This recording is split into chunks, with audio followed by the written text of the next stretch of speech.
These waters are the battlefield where the Coast Guard fights the Columbia connection. As the heat turns on in South Florida, the smugglers are moving further north, moving here into the Chesapeake Bay.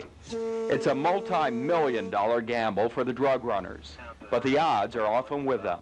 Our success rate overall is probably around 15%. That means 85% of the people are getting away with it. The attitude is we're number two and we're trying harder. However, the chances are slim that the Coast Guard will ever be number one. Part of the problem is training. It's just a guess. It's 1 knot at maximum. I still don't believe that's correct. Most of them are fairly young, out of high school, perhaps just a few years, and many of them have never handled a weapon before they come into the Coast Guard. It takes a great deal amount of time to train the people that we've got. The other problem, inadequate and obsolete equipment. We have 2 ships that we use rather extensively in law enforcement. They aren't very fast, but they will do the job if we maneuver them in the chess game of law enforcement. And this is where that chess game is being played, at the mouth of the Chesapeake Bay. On the Atlantic side, large ocean-going mother vessels from Columbia sit off U.S. waters. On the bay side, the Coast Guard is waiting. And sooner or later, the drugs make it through here, the Chesapeake Bay Bridge and Tunnel. The strategy works like this. Small runner boats carry the marijuana from the mothership, using the 3 access channels into the bay. If the Coast Guard is on the other side, they will board everything and anything coming through. It's a cat-and-mouse type game. Sometimes it works. Christmas time 1980, 7 Colombians aboard the ship Silvano are arrested. It's the biggest bust in state history. 20 tons of pot, street value $25 million. A week later, an old rusting fishing vessel, the Don Frank, is seized. The Coast Guard recovers 3 tons of marijuana, street value $4 million. In June, it's the Love 2. 12 tons of pot is on board. The going rate, about $16 million. And just last month, the Fisherman's Paradise 2 is seized. 10 tons of pot is burned, street value $13 million. The people involved, I think, are a lot smarter. I think there is better equipment, and it makes it difficult for us. Where it used to be, you might only board those fishing vessels that were rusting hulks and think you had something. Now, you literally have to board everybody. To try to get the upper hand in the drug war, the Coast Guard goes through regular training exercises. They learn to board, book, and bust. And occasionally, there is a hit. Tomorrow, a look at the night watch.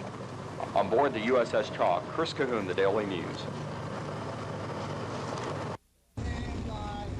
4 o'clock, Thursday afternoon. The Coast Guard is sending the U.S. Chinook out on a drug patrol. Using the muscle of federal law, the Guard has the power to board all boats for safety and documentation checks. But tonight, the larger purpose is to go after marijuana, and there's a good chance of finding it. Intelligence reports that 2 motherships are working their way north from Florida. They are expected to pass the mouth of the Chesapeake Bay sometime tonight. Meanwhile, 2 smaller speedboats suspected of drug running have recently left Little Creek. It appears to be a major rendezvous, but the Chinook crew is skeptical. None of us is used to doing this, first of all. None of us here are really qualified really to do with all this stuff. We have to get used to doing it. Take some practice. The thing would be catching them would be the thing, because we're not that fast, you know. Really not that fast to really keep up with a real fast boat. The Chinook's job is to be an anchor on the Coast Guard team. 2 42-foot patrol boats are also working the waters, checking for the suspect boats. But so far, the night is calm. The only thing moving is the weather. On a night like tonight with a low visibility, I would say the weather conditions are excellent for the person that would like to bring it in. Just after sunset, the anchor is dropped and the waiting game begins. 4 hours later, the Coast Guard's small runner boat makes its way to the Chinook. Lieutenant Commander William Bowen is dropped off, still optimistic about the suspect ship.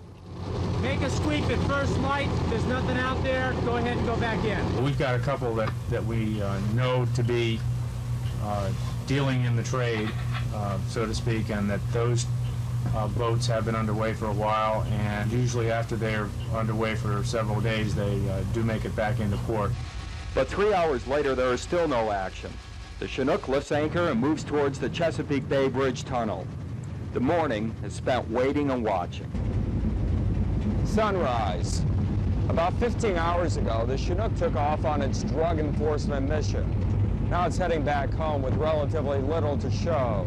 There were no drug arrests. Matter of fact, there were no boardings. But as Coast Guard officials had promised, it's like finding a needle in a haystack. Tomorrow, a look at the Coast Guard and budget cuts. On board the U.S. Chinook, Chris Cahoon, the Daily News. The Coast Guard puts a lot of man-hours into the search for marijuana. But despite all the time and effort spent on law enforcement missions, it is not their main job. Request, if possible, to you proceed to Smith Island. Search and rescue is a primary mission. If at any time we get a search and rescue call, the vessel that's supposed to respond will go, regardless of what it's involved in, with law enforcement or pollution or whatever. But those secondary missions are now in danger of being cut back. Like most federal agencies, the Coast Guard is operating on last year's budget, and there is talk in Congress of cutting the 1982 plan by as much as 12%. What we're doing now is trying to use a rifle approach instead of a shotgun approach. When we have intelligence, hard intelligence, that there's something going on and it's likely to result in a seizure of a vessel or of contraband, why we run the operation out of here, not the random boardings that we were doing heretofore. But the government is stepping up intelligence efforts. Officials from the Drug Enforcement Agency are flying on sophisticated military radar planes, like the AWACS and the Navy's E-2C Hawkeye. The Coast Guard is also increasing monitoring efforts. They may soon depend on electronic shoreside surveillance to keep a closer watch on the drug smugglers. We're still watching.